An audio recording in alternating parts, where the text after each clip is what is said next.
Ready start.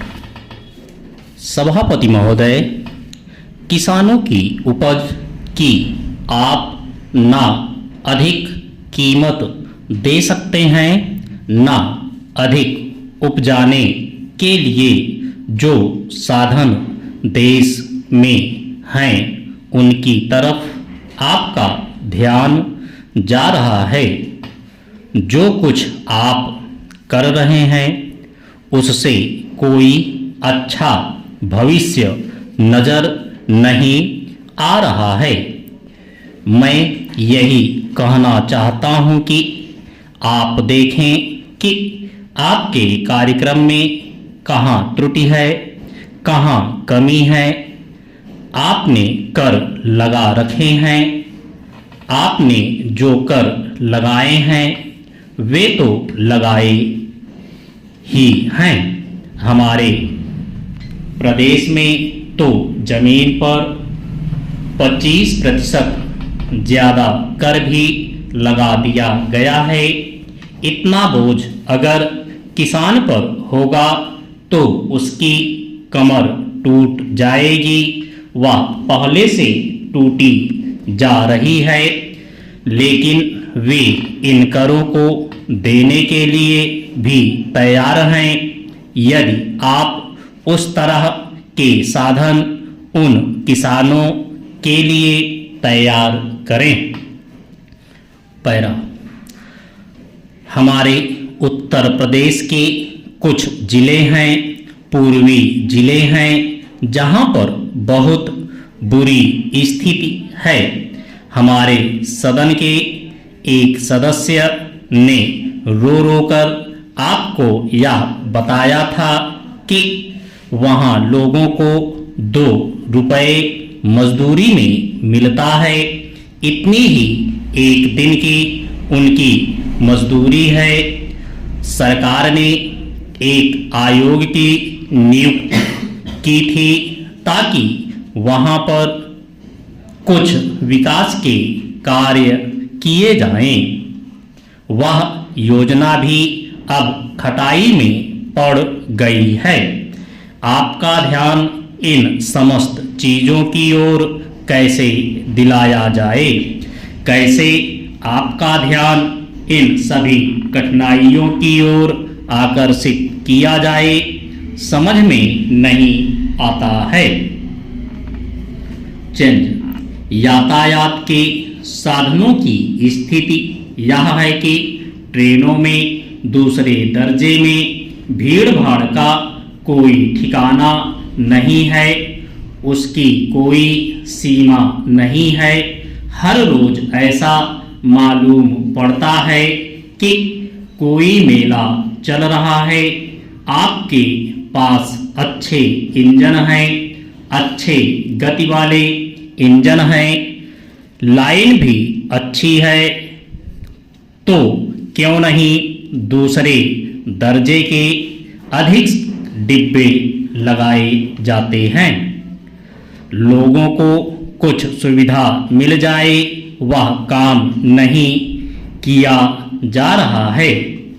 आपको किसान की देहात में रहने वाले आदमी की मजदूर की परवाह नहीं है, जो समस्त कठिनाइयों को झेलता है।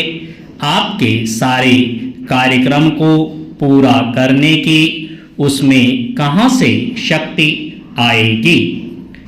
कैसे वे अधिक अन्न उपजाकर आपको दे सकेंगे? आप इन सब पर सोच विचार करें। आपने बड़े बड़े फार्म बना दिए हैं, क्या उन्हें आपके फार्म से कोई लाभ मिल रहा है? चंद। सभापति महोदय, सरकार ने कई कृषि फार्म खोले हैं। क्या ये फार्म घाटे में नहीं चल रहे हैं? अगर सारे खर्च जोड़ दिए जाएं, बड़े बड़े अधिकारियों के वेतन जोड़ दिए जाएं, तो पता चलेगा कि सारे ये कृषि फार्म घाटे में चल रहे हैं। क्या इसी तरह से आप सारे किसानों को घाटे पर खेती करने के लिए मजबूर करेंगे? चंद, जिस क्षेत्र से मैं आता हूँ वहाँ एक पुल बना है। मैंने 10 वर्ष तक अपनी विधानसभा में इस पुल के लिए कोशिश की है। जिस दिन से मैं यहाँ आया हूँ बराबर उसकी चर्चा करता आ रहा हूँ, बराबर कोशिश कर रहा हूँ। मैं कहता हूँ कि गंगा पर वह पुल बने। उस पुल को बनाने का आश्वासन भी मिला था। एक प्रश्न के लिखित उत्तर में यह जवाब दिया गया था, कहा गया था कि इसको हाथ में लिया जाएगा। अब मालूम हुआ है कि उस योजना को उठाकर ताक पर रख दिया गया है और यह पुल नहीं बनेगा। इन लोगों ने क्या कसूर किया है, यह मैं आपसे जानना चाहता हूँ। हमारे देश, हमारे क्षेत्र के लोगों ने पाकिस्तान की लड़ाई में सरकार को हर तरह का सहयोग दिया था, हर तरह की सहायता दी थी। हमारे यहाँ के नौजवान भी मोर्चे पर जाकर डटे। जिस समय पाकिस्तान के साथ हमारा युद्ध चल रहा था तो कहीं कोई बात नहीं थी, अन्न की कमी कहीं नहीं थी। अन्न की कमी भी हमारे विरोधी साथी पैदा करते हैं, जो यह चाहते हैं कि सरकार असफल हो जाए।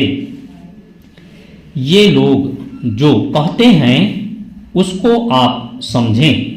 एक तरफ तो हमारे मित्र की बात है जो देश के बड़े बड़े शहरों में दंगे करवाते हैं, दूसरी तरफ हम हैं जो कि इनकी बातों को नहीं समझ पाते।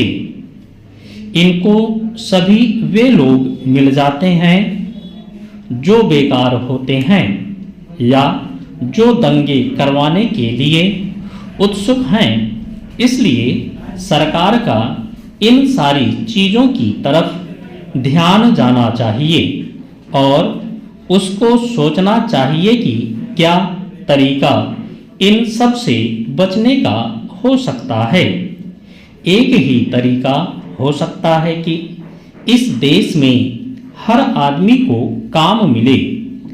देहात में लोगों को करने के लिए काम मिले और खादी कमीशन की जो योजना है और जो कि एक अच्छी योजना है वह ठीक तरह से चले। सौभाग्य से मैं आर्य समाज संगठन से संबंध रखता हूँ।